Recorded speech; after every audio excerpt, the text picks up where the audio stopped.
Good morning.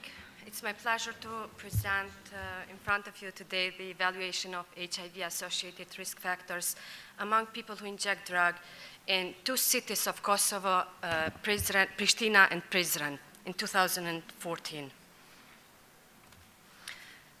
I'll talk some about the background. The Kosovo is located in southwestern Balkans, is a country about more than 10,000 square kilometers with a population 1.8 million.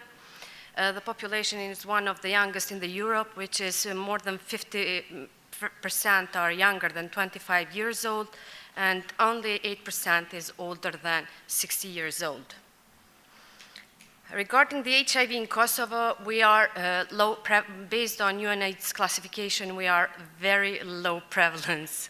Even it's not in their terminology, very low, but I'm taking that opportunity to say that we are low prevalence. We have since 1986 up to the end of 2014 only 100 registered HIV and AIDS cases. Mainly about 70% of them are male and 30% are females. We had 54 AIDS cases, and till the end of 2014, we had 40 AIDS-related deaths. The mode of transmission on the registered cases of HIV registered cases is mainly heterosexual, 80%, MSM 15%, among people who inject drug only 1%, and vertical transmission 2%.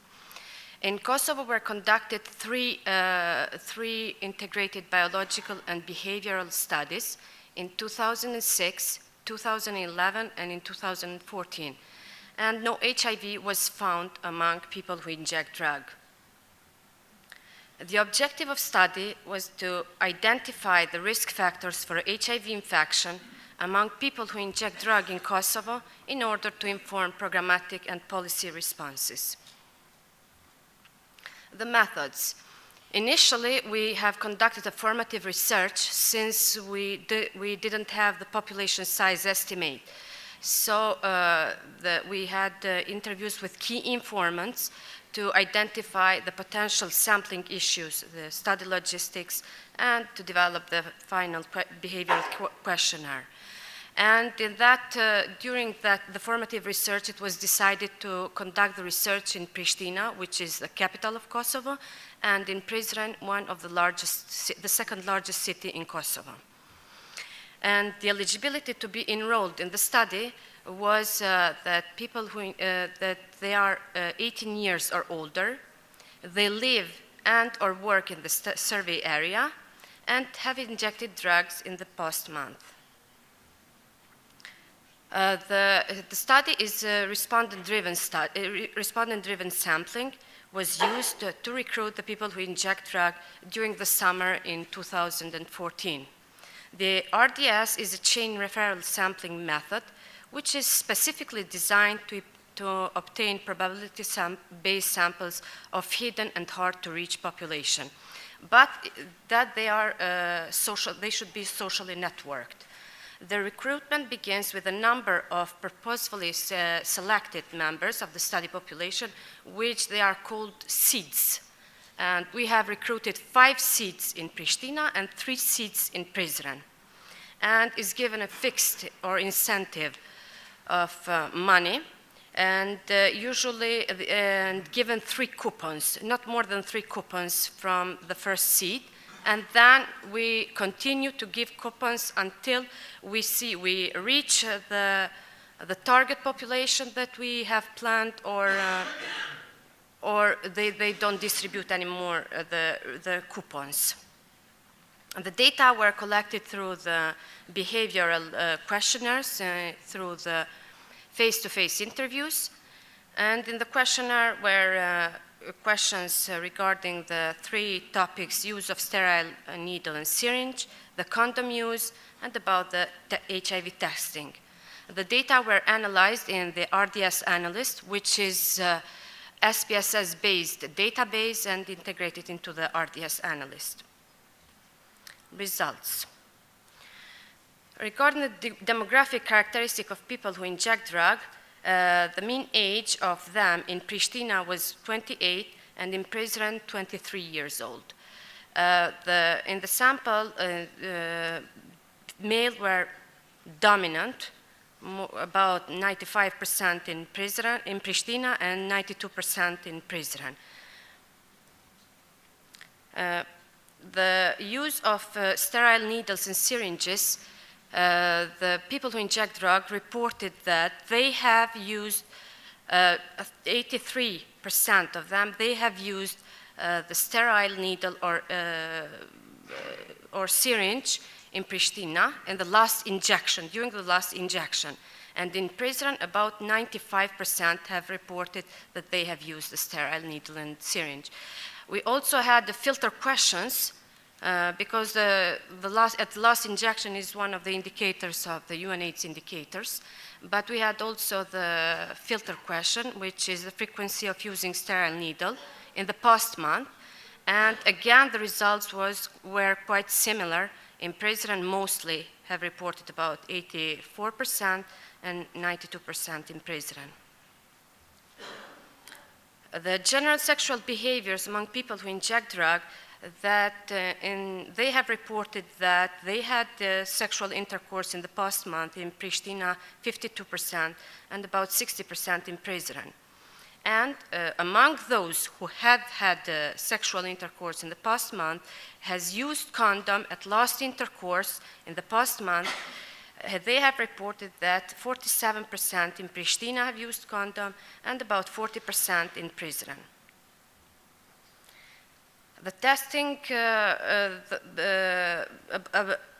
among those who are have ever been tested for HIV, 43% have ever been tested in Pristina, and only 24% have been tested in Prizren.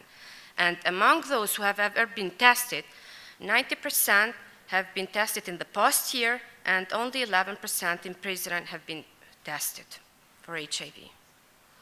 So as a conclusion, we had that is quite high use of sterile needles, but there is a low use of condoms, and very low testing for HIV among people who inject drug.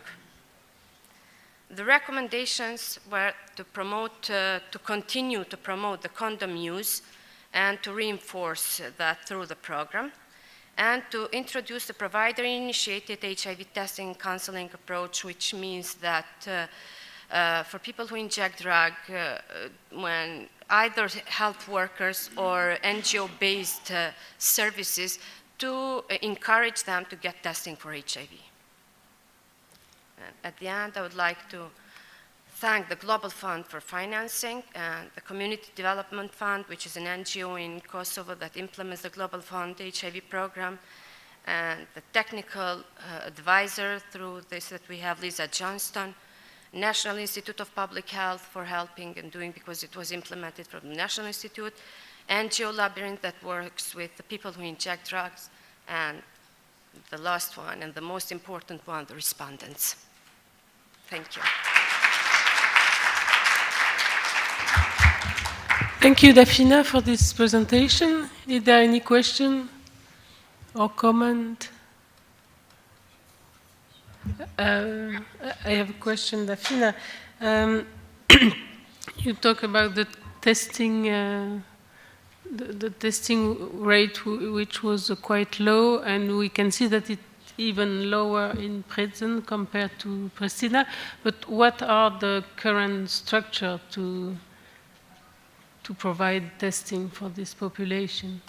Well, in general, in Kosovo, the problem with HIV testing is very low. Even in general population, it's very, very low, but also in people who inject drug, because they don't want. The testing, since it's voluntary testing, and we are trying now to reinforce that by using peer-driven services, so that their peers are encouraging, and to reinforce and to strengthen the outreach work. Okay. And about syringes, is there any kind of specific program of exchange? Yes, there is a program of needle and syringe exchange program, yes, which is one of the limitations which we have faced during this study, and maybe we have, because they are self-reported questions, and it is because the survey was conducted in the sites where they get the services. So we considered that we had a social bias of that, and so that the study was conducted in the site where they get the needle and syringes and condoms and other services. But since it was very difficult to have another premises, to rent other premises, because they are socially networked, and we have anticipated that it might be difficult to recruit people who inject drug. Thank you. Question or comment from the audience?